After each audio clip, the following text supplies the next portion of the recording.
ఉంటున్నారంటే నేను అర్థం చేసుకున్నటువంటిది ఏ విషయం అంటే ఖచ్చితంగా ఈ గాంధీ మహాత్ముడు ఆ గాంధీ తాత బైబిల్ను పూర్తిగా చదివి ఉన్నాడని నేను అర్థం చేసుకోగలను అన్నమాట. ఈ విధంగా ఎందుకు వాళ్ళు ఈ స్వాతంత్రానికి చేరువ తీసుకొని రాలేకపోయారు. కానీ అయితే గాంధీ మహాత్ముడు చేపట్టినటువంటి ఈ సత్యాగ్రహమే, అహింసావాదమే మనకు స్వాతంత్రం తీసుకురావడానికి మొదటి కారణమైంది అన్నమాట. ఎప్పుడైతే ఈ అహింసావాదము, ఈ సత్యాగ్రహము అనేటువంటి తలపెట్టారో ఆ విధంగా బ్రిటిష్ వారు అయితే దేశానికి వారు చేసిన నష్టం లేదు నాకు తెలిసినంత వరకు. అయితే చరిత్రలు చూసుకుంటే వరకు మనకు ఒక నాగరికత నేర్పించడానికి మూలమై ఉన్నారు. కానీ భారతదేశాన్ని వారి బందీలో తీసుకోవడం అనేటువంటిది ఒక తప్పుగా మనం భావించవచ్చు. మరి ఈ విధంగా వారు ఏం చేశారంటే ప్రభు అయినటువంటి యేసు క్రీస్తుకు భయపడ్డారు అన్నమాట.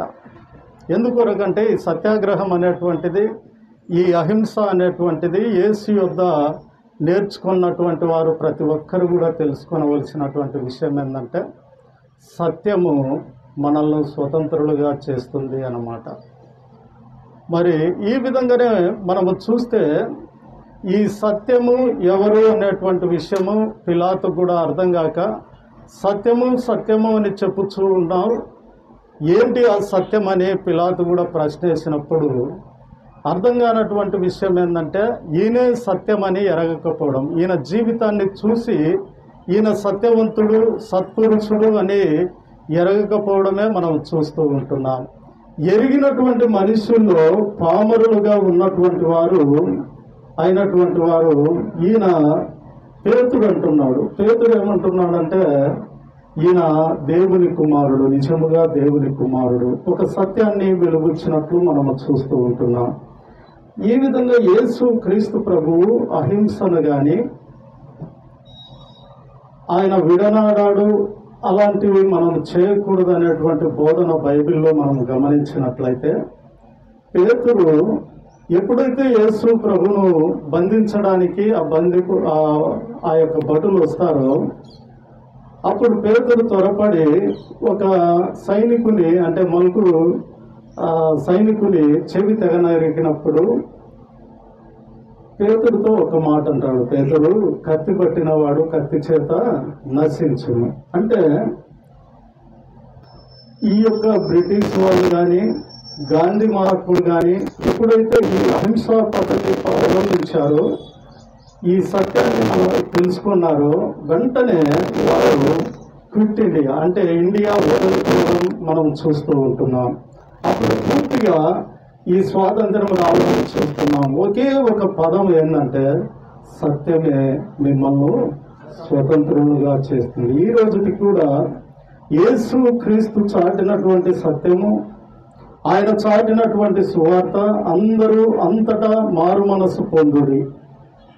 నిజంగా చిన్న మాట అది. ఈరోజు చూస్తే స్వార్థ ప్రియులు ఉన్నారు, బింకములాడే వాళ్ళు ఉన్నారు. లోకంలో ఏ విధంగానూ మరి అది నాశనమని తెలుసుకున్నప్పటికి కూడా, అది మనకు నిత్య జీవమును ఇవ్వలేదని తెలుసుకున్నప్పుడు కూడా దేశ ప్రజలే కాదు ప్రపంచంలో ఉన్నటువంటి ప్రతి ఒక్కరు కూడా ప్రాకులాడేటువంటి విషయం ఏంటంటే ఈ లోకములో ఉన్నటువంటి వైభవము, మరి అటువంటి గర్వంతులుగా జీవించడానికి సహాయపడుతూ ఉంటున్నారన్నమాట. అయితే బైబిల్ ఏం చెప్తుందంటే సత్యాన్ని గ్రహించు, యేసు క్రీస్తును గ్రహించు. ఎందుకంటే ఆయన పరలోకములో ధనవంతుడై ఉండి ఈ భూమి మీదకి దరిద్రులుగా వచ్చి మనల్ని ధనవంతులుగా చేయ నిమిత్తము, మరి జ్ఞానం అనేటువంటి ఒక ఐశ్వర్యమును మనలో ఉంచు నిమిత్తము ఈ భూమి మీద ఆయన శ్రమపడి మనకిచ్చినటువంటి రక్షణ మనల్ని స్వతంత్రులుగా చేస్తూ స్థిరమైనటువంటి ఒక గొప్ప జీవితాన్ని ఇస్తూ నిత్యము దేవునితో అంటే యేసయ్యతో ఉండేటువంటి ఒక గొప్ప భాగ్యాన్ని కల్పించాడనేటువంటి సత్యము ఈరోజు ప్రతి ఒక్కరిని స్వతంత్రునిగా చేయడం చూస్తూ ఉంటున్నాం.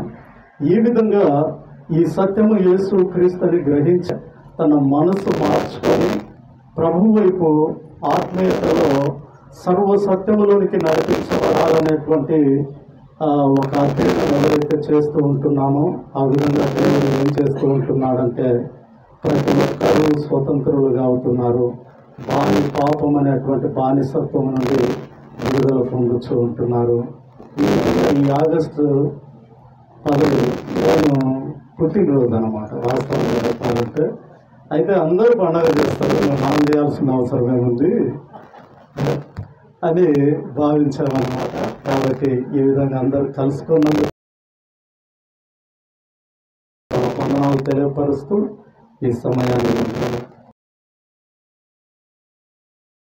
అప్పగించుకుంటాం.